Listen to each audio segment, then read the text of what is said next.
Shalom, selamat hari Minggu. Mari siapkan hati kita ibadah online CKI Host. Siang hari ini, ibadah hari ini kita sertai dengan perjamuan kudus. Mari saya undang jemaat Tuhan yang ikut ibadah pada hari ini. Siapkan hati kita, siapkan pikiran kita untuk ibadah hari ini dan bersertai perjamuan kudus. Sebelum kita mulai ibadah kita, mari kita siapkan persembahan kita. Dan saya mau berdoa untuk persembahan kita pada hari ini. Tuhan Yesus, kami bersyukur buat semua kebaikan-Mu pada siang hari ini.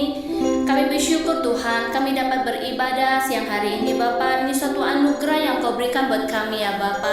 Sami Bapa, kami siapkan persembahan kami. Berkati persembahan kami Tuhan. Kami percaya Tuhan, Engkau memberkati setiap tangan-tangan yang akan memberi persembahan ini Bapa. Sehingga persembahan ini Tuhan bisa menjadi berkat bagi apapun ya Bapa. Terima kasih Tuhan. Sani Tuhan, kami siapkan semua ini Bapa. Kami siap mulai ibadah kami ini Tuhan. Kami siap untuk memuji dan memuliakan nama-Mu Tuhan. Hanya di dalam nama Yesus Tuhan, kami mau memuji memuliakan nama-Mu. Berkati setiap kami anak-anak-Mu Tuhan. Terpujilah nama-Mu Bapa. Dalam nama Yesus Tuhan, kami berdoa dan mengucap syukur. Haleluya. Amin. Siap memuji Tuhan pada siang hari ini? Yes. Tuhan kita ajaib. Amin semuanya. Mari kita siapkan hati kita, pikiran kita untuk lebih lagi untuk memuji Tuhan, karena Tuhan kita ajaib.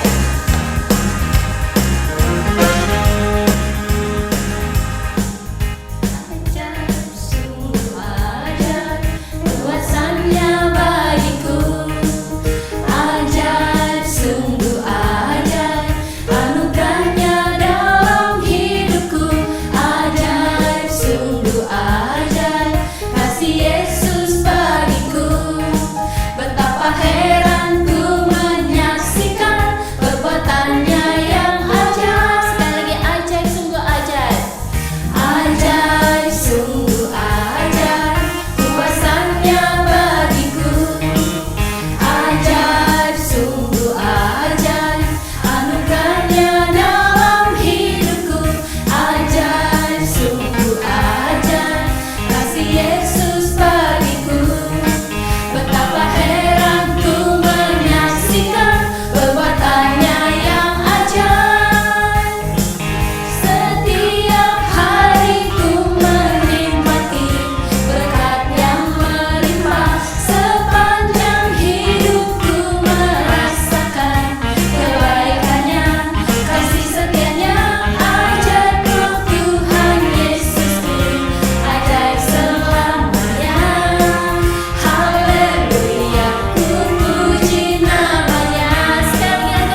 Shalom Jemaat Host dimanapun berada, saya Kori dan hari ini saya mau menyampaikan firman Tuhan dengan judul menjadi pribadi yang suka berdoa. Nah, bagaimana mungkin saya dan kita semua tuh gak suka berdoa? Padahal lewat doa itu banyak sekali keuntungan yang bisa kita dapat. Kok bisa? Karena lewat doa kita semakin mengenal Allah itu siapa, pribadi yang seperti apa, betapa hebat dan herannya Allah kita, dan menjadi intim dengan Dia.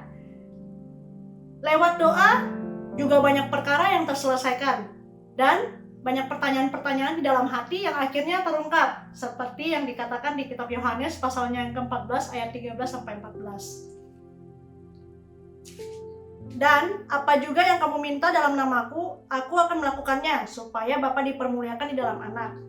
Jika kamu meminta sesuatu kepadaku dalam namaku, aku akan melakukannya. Jika kamu meminta sesuatu kepadaku dalam namaku, aku akan melakukannya. Jadi, biasanya kalau kita berdoa itu kan diakhiri dengan dalam nama Yesus, saya berdoa. Dalam nama Yesus, kita berdoa. Amin, gitu kan. Secara nggak langsung kita udah menyebut dalam nama Yesus, gitu. Jadi kalau kita sudah menyebut namanya, ya Tuhan pasti akan bantu kita menyelesaikan segala perkara kita yang ada, gitu. Nah, lewat berdoa kita juga menemukan damai yang sesungguhnya. Ini tuh ada di Filipi pasalnya yang ke-4 ayat ke-6 sampai ke-7. Janganlah hendaknya kamu khawatir tentang apapun juga, tetapi nyatakanlah dalam segala hal keinginanmu kepada Allah dalam doa dan permohonan dengan ucapan syukur. Damai sejahtera Allah yang melampaui segala akal akan memelihara hati dan pikiranmu dalam Yesus Kristus. Damai sejahtera Allah yang melampaui segala akal yang akan memelihara hati dan pikiranmu dalam Yesus Kristus. Tuh. Jadi lewat doa kita menemukan damai yang sesungguhnya. Gitu. Jadi doa itu apa sih? Nah, doa itu adalah persekutuan kita dengan Tuhan. Komunikasi kita dengan Tuhan. Saya ada satu quote yang berbunyi begini. Membangun hubungan dengan Tuhan lewat doa melatih otot rohani kita supaya berhasil mencapai janji Tuhan dalam hidup kita. Membangun hubungan dengan Tuhan lewat doa melatih otot rohani kita supaya berhasil mencapai janji Tuhan dalam hidup kita. Nah, lewat quote ini saya mau menjelaskan membangun hubungan, melatih otot, dan mencapai janji Tuhan. Nah, gini loh, kalau kita tinggal serumah dengan seseorang, maka kita akan semakin mengenal orang itu dengan baik, gitu. Misalnya, kita tinggal dengan suami kita, tinggal dengan istri kita akan semakin mengenal pribadi itu dengan baik, gitu. Jadi sama halnya kita harus melakukan demikian dengan Tuhan. Jadi kita harus membiarkan Tuhan tinggal di dalam kita dan kita tinggal di dalam hadiratnya Tuhan untuk semakin mengenal Tuhan dengan baik. Gitu loh. Nah, jadi yang mau saya bahas pertama, membangun hubungan. Seringkali kita menyatakan keinginan-keinginan kita kepada Tuhan, tapi tanpa dengan ada hubungan yang baik, gitu. Jadi aturan mainnya adalah kita harus kenal dulu sama Tuhan, baru kita nyatakan keinginan-keinginan kita kepada Tuhan dan akan tersampaikan dengan baik, gitu. Di dalam Lukas pasalnya yang ke-11 ayat yang ke-9 tuh berbunyi begini. Oleh karena itu aku berkata kepadamu, mintalah maka akan diberikan kepadamu, carilah maka kamu akan mendapatkan, ketoklah maka pintu akan dibukakan bagimu. Harus punya komunikasi yang baik dengan Tuhan, yaitu komunikasi dua arah. Komunikasi dua arah ialah proses komunikasi yang lengkap dengan adanya timbal balik atau respon saat pesan dikirimkan oleh sumber atau pemberi pesan kepada penerima. Jadi kalau kita berdoa itu ya, jangan melulu kita yang mau didengar sama Tuhan. Jangan melulu kita yang, Tuhan aku mau ini dong, Tuhan aku mau itu dong, Tuhan aku begini nih, Tuhan aku begitu, gitu. Jadi kita juga harus membiarkan Tuhan berbicara kepada kita. Kita juga harus dengar apa yang Tuhan mau kerjakan dalam hidup kita, gitu. Nah, terus kita juga harus punya respect atau menghormati. Kita harus dengan segala rasa hormat kita mengeluarkan pembendaharaan kata yang bagus dan baik dalam doa-doa kita. berbicara bebas tapi sopan, gitu. Nah, selanjutnya, prioritas. Kita harus menjadikan Tuhan prioritas dalam segala aspek kehidupan kita. Kenapa? Karena Tuhan adalah sumber air kehidupan. Dan Tuhan adalah sumber berkat. Tuhan adalah Alfa dan Omega. Dia, ya dan amin. Dia yang merancang hidup kita. Dia tahu mana yang terbaik yang kita butuhkan. Dan dia tuh hakim yang adil. Dia yang merancang hidup kita. Dia Bapa yang kekal. Dan kalau saya sebut semua nggak kelar-kelar nih khotbah. Gitu. Jadi pribadi yang seperti ini loh, yang sekaya ini dan selengkap ini, gimana nggak mungkin sih kita cari gitu. Jadi kalau kita sudah menjadikan Tuhan dalam prioritas di dalam hidup kita, secara otomatis kita tuh akan mencari Tuhan terus, dan kita akan berdoa kepada Tuhan terus dalam hal apapun juga, dalam mengambil keputusan, dalam bersyukur, mau curhat, atau mungkin ada doa yang belum Tuhan jawab. Kita tuh akan berdoa tuh desperate sama Tuhan, minta jawaban sama Tuhan gitu. Nah, di Yakobus pasalnya yang keempat ayat yang ke-8 tuh berbunyi begini, mendekatlah kepada Allah dan Ia akan mendekat kepadamu. Saya percaya kita semua berolahraga itu pasti untuk melatih otot-otot tubuh kita supaya bisa bekerja dan terbentuk dengan baik, sehingga tubuh kita sehat, prima, dan akhirnya kita maksimal dalam menjalani hidup kita. Nah, yang kedua yang mau saya bahas di sini adalah melatih otot. Jadi kita juga jangan cuma melatih otot tubuh kita doang, kita juga harus melatih otot rohani kita supaya kita tuh sanggup untuk menghadapi setiap pergumulan yang ada dan melawan godaan iblis saat mau merayu kita untuk melakukan dosa. Karena daging itu lemah, seperti yang dikatakan di Matius 26 ayat 41. Jadi, kita melatih otot tubuh kita supaya fisik kuat untuk melayani Tuhan, dan kita melatih otot rohani kita supaya kita tuh kuat dalam menghadapi pergumulan hidup kita, dan kita melatih otot rohani kita itu lewat doa. Jadi supaya kita nggak kendor dan nggak kehilangan cinta kita akan Tuhan dan hubungan semakin kuat gitu. Nah, karena di Efesus pasalnya yang ke-6 ayat yang ke-12 tuh berbunyi begini, karena perjuangan kita bukanlah melawan darah dan daging, tetapi melawan pemerintah-pemerintah, melawan penguasa-penguasa, melawan penghulu-penghulu dunia yang gelap ini, melawan roh-roh jahat di udara. Melawan roh-roh jahat di udara. Nah, karena yang kita lawan itu juga secara roh, bukan hanya daging doang, gitu. Nah, di sini saya ada dua cara yang bisa kita terapkan untuk membentuk otot rohani kita tuh, pembentukannya semakin kuat, gitu, semakin cepat, gitu. Jadi kita harus makan makanan yang membuat otot rohani kita itu semakin kuat, yaitu firman. Perbanyak baca firman, lebih sungguh-sungguh lagi baca firman gitu. Nah, kita juga harus work out, harus latihan sama seperti binaragawan yang mau ikut kompetisi. Jadi mereka tuh harus latihan tuh, angkat besi, terus angkat barbel gitu. Jadi mereka latihan untuk membentuk otot mereka supaya terlihat bagus gitu, untuk bisa mengalahkan nanti pesaing-pesaingnya mereka gitu. Nah, dalam berlatih itu mereka punya mentor untuk melatih mereka supaya jadi pemenang. Sama seperti kita juga punya trainer yang hebat yang bisa melatih kita jadi pemenang, yaitu Tuhan itu sendiri. Nah, makanya kita harus minta tuh lewat doa tuh supaya Tuhan menyertai kita dalam setiap pergumulan kita, dalam setiap hidup kita.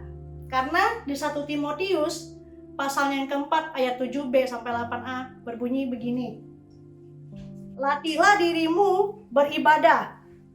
Latihan badani terbatas gunanya, tetapi ibadah itu berguna dalam segala hal, karena mengandung janji baik untuk hidup ini maupun untuk hidup yang akan datang. latihan badani terbatas gunanya, tetapi ibadah itu berguna dalam segala hal. Gitu. Jadi ya latihan workout yang untuk otot yang untuk tubuh kita itu terbatas gitu. Nah, yang lebih berguna untuk hidup yang sekarang dan akan datang itu latihan otot rohani gitu. Yang ketiga yang mau saya sampaikan di sini adalah mencapai janji Tuhan. Nah, dalam ayat Alkitab di Bilangan 13 sampai 14 yang menceritakan tentang 12 pengintai, saya mau mengambil dari contoh cerita ini. Nah, di sini tuh menceritakan 12 pengintai yang diutus Musa untuk mengintai tanah Kanaan, tanah perjanjian. Dari 12 pengintai hanya Yosua sama Kaleb yang melaporkan apa yang mereka lihat itu baik. Mereka bilang sama bangsa Israel bahwa tanah ini tuh berlimpah susu dan madunya. Sedangkan 10 orang pengintai lainnya membuat bangsa Israel itu meragukan janjinya Tuhan gitu. Dan bahkan bangsa Israel tuh menjadi bersungut-sungut kepada Tuhan. Nah, Yosua dan Kaleb di sini memilih keputusan untuk tetap percaya pada janji Tuhan. Dan Tuhan akhirnya memberikan mereka hak untuk masuk ke dalam tanah Kanaan atau tanah perjanjian. Nah, sebagaimana yang diceritakan di dalam Bilangan pasal yang keempat gitu. Nah, kehidupan kita orang Kristen itu juga dapat diumpamakan seperti cerita 12 pengintai ini, yang sama-sama kita tuh telah menerima janji Tuhan. Tapi karena diperhadapkan dengan tantangan, dengan ujian, dan dengan masalah, kita tuh harus memilih mau menjadi Kaleb dan Yosua atau 10 pengintai itu gitu. Nah, saya mau mengajak kita semua untuk ayo kita sama-sama koreksi diri sendiri. Masih serius gak kita? Atau masih konsisten gak kita saat ini di dalam Tuhan? Gitu. Kita masih berdoa dengan sungguh-sungguh gak kepada Tuhan? Atau kita ya doa hanya sekedar doa? Gitu. Nah, mengikut Tuhan dengan segenap hati itu berarti mengikut Tuhan tanpa disertai keraguan-raguan. Yosua dan Kaleb tidak terpengaruh dengan kata-kata 10 pengintai lainnya, walaupun mereka kalah suara. Terus, di sini juga dibutuhkan kesabaran. Kesabaran itu menjadi bagian dari supaya janji Tuhan terjadi atas hidup kita. Kalau doanya belum dijawab, ya jangan langsung capek, jangan kecewa, jangan pahit hati. Jangan jadi bersungut-sungut tuh, seperti bahasa Israel tadi yang bersungut-sungut kepada Tuhan. Tapi kita harus sabar menantikan waktu Tuhan dengan nggak berhenti berdoa sama Tuhan gitu. Nah, dengan apa kita bisa tahu waktunya Tuhan? Dengan berdoa gitu. Nah, di sini juga dibutuhkan perjuangan untuk mencapai janjinya Tuhan. Perjuangan dibutuhkan untuk meraih janji Tuhan dan mencari jawaban lewat doa merupakan salah satu perjuangan kita tetap konsisten tuh terhadap Tuhan, dan kita juga percayakan janji-janjinya Tuhan gitu. Nah, apa sih janjinya Tuhan? Janjinya Tuhan itu ada pengampunan, ada keselamatan, dan memperoleh hidup yang kekal gitu. Jadi goal kita itu kan yang memperoleh hidup yang kekal, itu yang kita cari gitu. Jadi kesimpulan saya tentang apa yang kita bahas hari ini itu, doa itu bisa mengubah hidup kita karena kita menjadi lebih kenal akan Allah dan kita meneladani Tuhan gitu. Dan doa adalah hak istimewa atau akses langsung kita kepada Tuhan gitu. Nah, saya punya kesaksian begini. Jadi minggu lalu saya tuh punya masalah dengan sertifikat vaksin saya yang enggak langsung keluar karena nama saya bermasalah dengan nama saya. Jadi nama saya kan cuma Kori. Tapi setelah saya datang ke Australia kan harus ada 2 nama tuh, nama depan sama nama belakang. Jadi Kori. Nah, sedangkan data-data yang diinput semuanya di saat saya vaksin itu kori-kori gitu. Jadi untuk memperbaiki segala sesuatunya, saya tuh harus dioper ke sana, dioper ke sini, dioper ke MyGov, dioper ke Medicare, dan dioper balik lagi ke tempat saya vaksin. Tidak ada akses langsung gitu. Nah, habis dioper-oper itu sudah tahu permasalahannya, baru bisa terselesaikan gitu. Nah, tapi kalau lewat doa itu, lewat hak istimewa yang kita punya, akses langsung yang sama Tuhan itu, kita nggak perlu dioper-oper, kita langsung sama sumbernya gitu, dan semua terselesaikan kalau kita sungguh-sungguh berdoa sama Tuhan gitu. Jadi hak istimewa itu, akses langsung itu ya dipergunakan dengan baik gitu, dipergunakan dengan semaksimal mungkin gitu loh, mumpung ada akses langsungnya gitu. Nah, terus kesimpulannya itu supaya janji-janji Tuhan digenapi di dalam hidup kita, yaitu tadi janji Tuhan, pengampunan, keselamatan, dan memperoleh hidup yang kekal gitu. Nah, saya mau tutup dengan ayat yang ada di Yakobus pasal yang kelima ayat 16. Doa orang benar bila dengan yakin didoakan sangat besar kuasanya. Doa orang benar bila dengan yakin didoakan sangat besar kuasanya. Ayo, saya mau mengajak kita semua untuk berdoa, untuk menuntut firman Tuhan. Bapak, terima kasih Tuhan untuk semua yang sudah kami pelajari hari ini, yang sudah kami dengar, yang sudah kami dapat. Bapak, biarlah Bapak boleh merema dalam hidup kami, biarlah kami boleh mengaplikasikan semua firman dengan baik, dan benar-benar Tuhan kami boleh menjadi pelaku firman yang baik Tuhan. Dan kami benar-benar juga Tuhan boleh membangun hubungan kami dengan baik. Kami juga boleh melatih otot-otot rohani kami dengan baik untuk mencapai janji Tuhan dalam hidup kami Tuhan. Terima kasih Bapak, kami mau serahkan hidup kami Bapak ke dalam tangan-Mu. Dalam nama Yesus kami berdoa dan tidak hentinya kami mengucap syukur. Amin.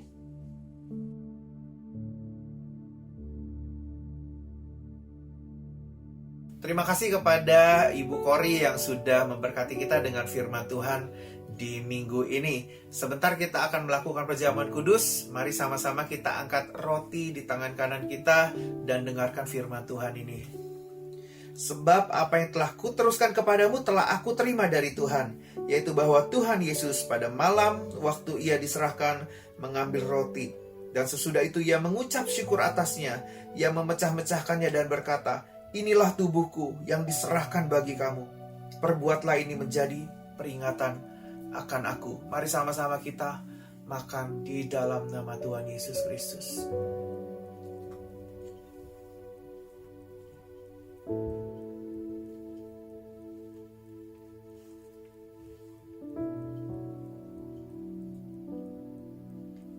Mari sama-sama kita angkat cawan di tangan kanan kita. Ya, dengarkan firman Tuhan.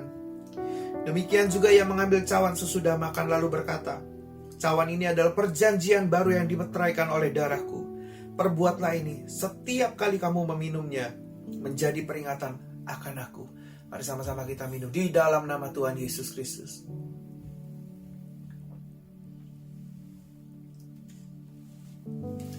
Kami mengucap syukur Tuhan buat setiap kebaikan-Mu Tuhan, kemurahan Tuhan, kebaikan hati-Mu Tuhan yang melimpah atas kehidupan kami semua Tuhan Yesus. Kami tahu kami ada karena pengorbanan-Mu. Kami bisa hidup sampai sekarang ini adalah karena karya salib-Mu yang luar biasa dalam kehidupan kami Bapa. Terima kasih Tuhan Yesus, terima kasih. Tubuh dan darah-Mu terpecah bagi kami Tuhan. Terima kasih Tuhan, oleh bilur-Mu kami juga disembuhkan Tuhan. Terima kasih Tuhan, segala kutuk Tuhan, segala belenggu Tuhan, segala hal-hal yang tidak baik Tuhan yang terjadi dalam kehidupan kami Tuhan Yesus, Engkau bereskan itu di atas kayu salib Bapa. Terima kasih Tuhan Yesus. Dan kalau hari ini Tuhan kami bisa kebaktian juga Tuhan, itu karena kebaikan dan kemurahan kasih-Mu Tuhan Yesus. Kami bersyukur Tuhan Yesus, sungguh Engkau luar biasa dalam kehidupan kami. Biar kami terus punya iman, biar kami terus punya passion Tuhan untuk mengejar perkara-perkara yang rohani, perkara-perkara yang datang daripada surgawi. Terima kasih Bapa. Mari jemaat Tuhan angkat kedua belah tanganmu. Jemaat yang dikasih Tuhan, bawalah serta akan kasih karunia yang daripada Allah Bapa, cinta kasih yang daripada Tuhan Yesus Kristus, serta persekutuan yang hidup bersama dengan Roh Kudus, biar boleh menyertai kehidupan kita semua sampai Maranatha Tuhan Yesus datang kedua kalinya untuk menjemput kita semua. Diberkati pekerjaanmu, diberkati sekolahmu, diberkati pelayananmu, diberkati rumah tanggamu. Biar segala aspek dalam hidupmu diberkati, karena Tuhan Yesus adalah Tuhan yang selalu memberkati kehidupan anak-anaknya. Di dalam nama Tuhan Yesus Kristus kita berdoa dan mengucap syukur, sama-sama katakan amin. God bless. Tuhan Yesus memberkati kita semua.